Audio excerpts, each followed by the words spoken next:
ખેડૂતો માટે સૌથી મોટા રાહતના સમાચાર 8 થી ચોમાસું ફરી સક્રિય થશે।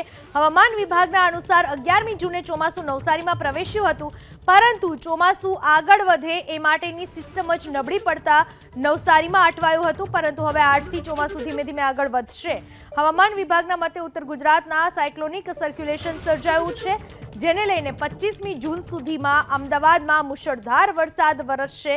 આજે અમરેલી, ભાવનગર, જૂનાગઢ, ગીર સોમનાથ, અરવલ્લી, સુરત, વલસાડ, નવસારી, ડાંગ અને વડોદરામાં વરસાદ વરસશે અને વરસાદની સાથે 30 થી 40 કિલોમીટરની ઝડપે પવન પણ ફૂંકાશે। જો કે ચોમાસું અટવાતા રાજ્યના 31 જિલ્લાઓમાં વરસાદની ઘટ છે। જૂન મહિનામાં સૌરાષ્ટ્ર અને કચ્છમાં 66% અને ગુજરાતમાં 74% વરસાદની ઘટ છે। દ્વારકા અને પોરબંદર જિલ્લામાં પણ 2.25 ઇંચ વરસાદ વરસ્યો છે।